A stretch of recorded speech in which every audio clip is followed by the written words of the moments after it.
बिस्मिल्लाहिर्रहमानिर्रहीम इय्याका नअबुदु व इय्याका नस्तईन। व्यूअर्स, मैं हूं ज़ाहिद अज़ीज़ लंगर गपशप के प्लेटफॉर्म से। उम्मीद करता हूं आप सब लोग खैरियत से होंगे और आपके दिन अच्छे गुजर रहे होंगे।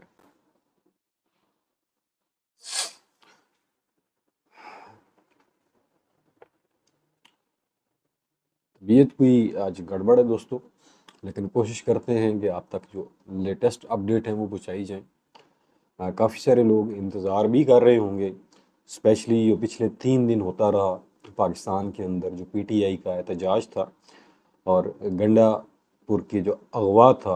वो सारा मामला क्या है इस वीडियो में डिस्कस करेंगे, और पीटीआई की जो सियासी कमेटी है वो क्या करने जा रही है, और गंडापुर इस वक्त कहाँ पे खड़े हैं। पिछले 2 दिन में आपने देखा कि गंडापुर का काफ़िला जब पेशावर से चला तो काफ़ी आवाम थी, तकरीबन 13 किलोमीटर के करीब लंबी एक लाइन थी लोगों की जो उनके साथ यहाँ पे आई, और वो काफ़ी शेलिंग भी बर्दाश्त की। कारकुन भी पीटीआई के काफ़ी ज़ख्मी भी हुए, लेकिन इसके बावजूद जब वो बुरहान क्रॉस किया उन्होंने तो उसके बाद रुकावटें आस्ता आस्ता हटना शुरू होगी और गंडापुर जो है वो डी चौक पहुँचे और वहाँ पे कारकुनों की बहुत बड़ी तादाद थी। अब जो मेन सवाल है, जब गंडापुर वहाँ पे पहुँचे और वहाँ से वो केपी के हाउस में गए और उसके बाद उनका कुछ अता पता नहीं चला कि वो कहाँ पे गायब हो गए, जिसके ऊपर हुकूमती बयान भी आए। उन्होंने कहा जी हमें नहीं पता कि गंडापुर कहाँ पे गए हैं, वो भाग गए हैं। ये बयान आज गवर्नमेंट ने दिए हैं। कल जब वो वहाँ पे गए और फिर आपने देखा कि वहाँ रेंजर्स अंदर घुसी, दरवाजे तोड़े गए वगैरह वगैरह। तो लेकिन कारकुन इस तमाम दौरान जो है वो डी चौक के ऊपर डटे रहे हैं, और पीटीआई की जो क़यादत है उससे लोगों को गिला भी है कि कारकुन तो डी चौक में मौजूद थे लेकिन पीटीआई की क़यादत वहाँ पे मौजूद नहीं थी, जो आला क़यादत है जिसमें बैरिस्टर गौर हो गए या फिर दूसरे जो उमर अयूब हो गए या फिर और जो लोग हैं जो बड़े एमएनएज हैं वो वहाँ पे मौजूद नहीं थे। और गंडापुर को ये समझ नहीं आ रही लोगों को कि गंडापुर वहाँ से जब बी चौक पहुँचे, वहाँ तकरीर वगैरह की, तो वहाँ से उन्हें केपी के हाउस जाने की क्या जल्दी थी, वो वहाँ पे क्यों गए। और फिर जब पार्टी के रहनुमाओं की तरफ से ये बयान आ भी गए थे कि अब हम यहाँ पे एहतजाज नहीं धरना देंगे, तो इसके बावजूद क्या गंडापुर ने किसी से मशावरत की और वो केपी के हाउस में गए। और गंडापुर ये भी जानते हैं कि केपी के हाउस महफूज जगह नहीं है, लेकिन इसके बावजूद वहाँ पे गए, और इतलात ये हैं कि वहाँ से उन्हें एक सेफ हाउस पहुँचाया गया मरगला में, और वहाँ से उनसे बातचीत की गई। और फिर आज सुबह ही आपको पता है कि कुछ बयानात गवर्नमेंट की तरफ से आ गए थे कि हमारे पास गंडापुर नहीं है। लोग ये समझ रहे थे कि उन्हें डिटेन किया हुआ है। लेकिन गंडापुर की वहाँ पे क्या बातचीत हुई हमें नहीं पता, लेकिन गंडापुर जो है आज दिन को पेशावर पहुँच चुके थे या उन्हें पहुँचा दिया गया था। अब गंडापुर अचानक जब असम्बली में नमूदार हुए और जो तकारीर की, गंडापुर साहब आपकी इन तकारीर से मेरे ख्याल में कारकुन मुतमिन नहीं है और ना ही हो सकेंगे, ना ही आप कर सकेंगे। आपने जो भी खेल खेला, आपने कारकुनों के साथ ब्लफ किया। मेरे ख्याल में अगली दफ़ा अगर आप कोई कारकुनों को ऐसी कॉल देंगे तो कारकुन आपके साथ नहीं चलेंगे। जो कुछ आपने खेला, आपका काम था, अगर आपने कहा जी ये धरना नहीं था एहतजाज था, तो फिर आप डी चौक में खड़े होकर कारकुनों को कहते भाई हमारा मकसद था डी चौक आना, हम आ चुके हैं, लिहाजा अब आप लोग अपने अपने घरों को जाएं। और जिस लीडर के लिए आवाम आई थी उसका नाम इमरान खान है, और उसका पूरा कुंबा कैद कर दिया गया, उसकी बहनों को गिरफ्तार कर लिया गया, उनका जिस्मानी रिमांड दे दिया गया। और आप आज असम्बली में आके कह रहे हैं ये धरना नहीं था एहतजाज था, मैं वहीं पर मौजूद था। और आपकी जो ज़बान है वो आपका साथ नहीं दे रही है असम्बली के अंदर। जिन लोगों ने गंडापुर की तकरीर सुनी है वो इस बात को इंडोर्स करेंगे कि गंडापुर की आंखें उनकी ज़ुबान का साथ नहीं दे रही हैं। वो जो भी स्टोरी बता रहे हैं वो सारा ब्लफ है, झूठ है। और पीटीआई की जो सियासी कमेटी है उसका इजलास शुरू हो चुका है, और देखते हैं अब वो क्या इसके ऊपर रिएक्शन शो करते हैं। लोग ये कह रहे हैं कि गंडापुर ने इमरान खान के साथ गद्दारी की है, ये कारकुन कह रहे हैं, और कारकुन अभी भी डी चौक में खड़े मार खा रहे हैं, इस वक्त भी वो डी चौक में मौजूद हैं। और आपने इतना बड़ा काफिला लेकर आए, डी चौक पहुंचे, और आप अचानक से गायब हो गए। आपको इतनी जल्दी थी कि आप फ्रेश अप होने के लिए ऐसी जगह चले गए जहां आपको पता है कि वहां पे आपके मेज़बान वहां पे बैठे हुए हैं। ये आपने तो बहुत बड़ा गंद किया है, आपने हीरो से अपने आप को ज़ीरो बना दिया है। और आप आपकी जो बातें हैं उसके ऊपर पीटीआई का कारकुन कम अज़ कम यकीन नहीं करेगा। और जो कारकुनों की उम्मीदें हैं कि गंडापुर ये कर सकता है, वो कर सकता है, वो सारी आपने मलियामेट कर दी है। ये आपने अपने आप को धोखा की दिया है और आपने पीटीआई के वर्कर्स को धोखा दिया है। और फिर जितनी भी आला की आदत है, कोई लंदन फिर रहा है, कोई कहाँ फिर रहा है, इन्हें तो परवाह ही नहीं है।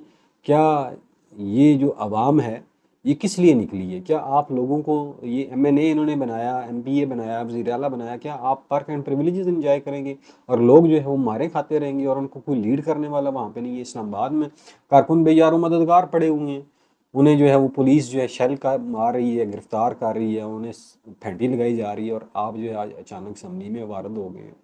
आपको तो ये हक ही नहीं पहुंचता था। और आपको ये हक किसने दिया था कि आप इस एहतजाज को मौखर करें या यहाँ से आप चले जाएं और आप ये कहें कि ये एहतजाज था, धरना नहीं था? बहरहाल जी, आपको गंडापुर की जो भी तकरीर आपने सुनी है ये ब्लफ गेम है, इसके अलावा कुछ भी नहीं है। और फिर कुछ लोग कह रहे हैं कि गंडापुर और मोहसिन नकवी जो हैं ये आपस में बड़े अच्छे दोस्त भी हैं। आपका क्या ख्याल है कि गंडापुर केपी हाउस में गया और वहाँ से वो आराम से आज पेशावर पहुँच गया? ये कैसे पॉसिबल है? जब वो पेशावर से चला तो उसे पेशावर से चला और उसे बड़ी मुश्किल से डी चौक पहुंचने दिया गया, और आज वो इतनी आसानी से वहां पे चला गया। क्योंकि जिन लोगों ने अली अमीन गंडापुर को केपी हाउस में बुलाया, जिस मकसद के लिए बुलाया, फिर उन्होंने कहा जी गंडापुर साहब आप यहाँ से आप रवाना हो जाएं, और वो फिर अपनी गाड़ियों में बैठा के गंडापुर साहब को पेशावर के दूर में जाके छोड़ के आगे। सिंपल चीज़ है। अब मेरे ख्याल में इमरान खान साहब से जब भी नई मुलाकात होगी लोगों की, शायद कल हो, तो वो इसके ऊपर बड़ा सख्त एक्शन लेंगे, रद्द-ए-अमल भी देंगे। क्योंकि खान साहब जो हैं वो कभी भी इस तरह की हरकत ना उन्होंने की है, ना ही वो इस चीज़ की इजाज़त देते हैं। क्योंकि इमरान खान साहब तो अपने कारकुनों के साथ खड़े हैं, अपनी आवाम के साथ खड़े हैं। जो आवाम ने पिछले 2 दिन से मार खाई है, वो गंडापुर साहब ने तो नहीं खाई। तो ये एक अब देखें कि जो सियासी कमेटी है पीटीआई की, वो क्या इकदाम उठाती है, क्या वो गंडापुर के इस इकदाम को इंडोर्स करती है? और ये भी हो सकता है कि जो इस वक्त पीटीआई की फ्रंट फुट के ऊपर क़यादत है, ये उन सब की मिली भगत हो। क्योंकि इसमें जो गौर साहब हैं, जो बैरिस्टर गौर हैं, वो भी कह चुके थे कि जी हमें अभी कोई बातचीत करनी चाहिए वगैरह वगैरह। तो ये चीज़ें भी सबके सामने हैं, चीज़ें हैं। बहरहाल एहतजाज तो कामयाब था, लोगों ने साथ दिया इमरान खान का। लोगों ने गंडापुर का साथ नहीं दिया, इमरान खान का साथ दिया, हक और सच के साथ वो खड़े रहे। और गंडापुर ने जो पीटीआई के एमएनएज को महफूज जगह पे रखा हुआ है, हो सकता है कि अब गंडापुर साहब कोई उसके ऊपर भी डील ना कर लें कि उन्हें गवर्नमेंट के हवाले कर दें और उनको वो उठा के आईनी तरमीम के ऊपर जो है ना वोट करवा लें। ये भी पॉसिबल है, क्योंकि गंडापुर का पूरा किरदार जो है वो मशकूक हो चुका है इस सारे प्रोसेस में। अगर आपने वहाँ से आना ही था, आप कहते हैं जी 4 छापे पड़े, मैं छुपा हुआ था, आईजी, सारा मलबा आपने आईजी के ऊपर डाल दिया। आईजी के ऊपर कैसे डाल सकते हैं? करने वाले तो कोई और थे, आईजी तो जस्ट एक मुलाजिम था। और फिर अगर आपको इतना ही शौक था, आप वहाँ छुपे हुए थे, जितनी मुश्किल से भी वहाँ से आप निकले, जो स्टोरीज ने, आपका काम था पहले आप डी चौक जाते, डी चौक जाते अपने कारकुनों को बताते जी ये मामला है और हमने वापस जाना है। तो कारकुन वहाँ पे मार तो ना खाते, वो आराम से अपने घरों को वापस आ जाते। आप जो है वहाँ से सीधे आप पेशावर पहुँच गए, आपके पास अलादीन का चिराग है। तो आपको जिन लोगों ने पेशावर पहुँचाया है, वो सब जानते हैं कि वो कौन लोग हैं। लेकिन आपने ये जो नकब लगाई है, आवाम आपको कभी माफ़ नहीं करेगी, स्पेशली पीटीआई के कारकुन तो आपको कभी माफ़ नहीं करेंगे। उधर जी सुप्रीम कोर्ट के जो अक्सरियती जज हैं उनका भी ख़त लिख दिया गया है उन्होंने सुप्रीम कोर्ट के चीफ जस्टिस को, और उस महाज के ऊपर भी कल से वकला तहरीक का आगाज़ हो रहा है पूरे पाकिस्तान में। क्योंकि ये आइनी तरमीम वो घनौना काम है जिसको कोई भी सपोर्ट नहीं करना चाह रहा। इवन के नून लीग के जो एमएनएज हैं वो भी इसको सपोर्ट नहीं कर रहे हैं। और मैंने आपको एक वीडियो में कहा था कि नवाज शरीफ साहब क्यों बाहर जा रहे थे, क्योंकि नवाज शरीफ साहब को भी पता है कि ये जो आइनी तरमीम है ये जमहूरियत का कत्ल है, इसलिए वो बाहर जा रहे थे। लेकिन उन्हें ज़बरदस्ती रोक दिया गया कि ये आप करवा के जाएंगे, उन्हें मशरूत कर दिया। लेकिन अब भी ये आइनी तरमीम शायद मंजूर ना हो सके, इसको वो वोट ना मिल पाए। नून लीग के अपने लोग इसको वोट नहीं डालेंगे। इवन के पीपल पार्टी में भी कुछ लोग हैं जो आइनी तरमीम को मशकूक करार दे रहे हैं। और मौलाना साहब फ़िलहाल खामोश हैं जी। कुछ लोग कह रहे हैं कि उन्होंने एहतजाज की कॉल दी है। मेरा नहीं ख्याल कि मौलाना साहब कोई एहतजाज करेंगे स्टेज के ऊपर। मौलाना साहब इस वक्त कमज़ोर विकेट के ऊपर आ चुके हैं। और मौलाना साहब अगर सिंसियर होते तो जो पीटीआई ने एहतजाज की कॉल दी थी उसके ऊपर वो लब्बैक कहते और इनका साथ देते। और जी अब तक की यही अपडेट है कि अली अमीन गंडापुर ने पिछले 2 दिन से आवाम को ट्रक की बत्ती के पीछे लगा के रखा और आज वो अचानक जो है वो नमूदार हो गए। तो ये एक बहुत बड़ा ब्लंडर था अली अमीन गंडापुर का, जो उसने आवाम के साथ धोखा किया। और अब पख्तून मेरे ख्याल में अली अमीन गंडापुर की बात के ऊपर यकीन नहीं करेंगे, और ना ही अब ये अगर कोई कॉल देते भी हैं तो केपीके से कोई बंदा जो है ना वो अली अमीन गंडापुर की कॉल के ऊपर कम से कम इसके साथ नहीं आएगा। उम्मीद करता हूँ ये वीडियो आपको पसंद आएगी। आखिर में अपना और अपने प्यारों का ख्याल रखिएगा। मुझे दीजिए इजाज़त। पाकिस्तान पाइंदाबाद।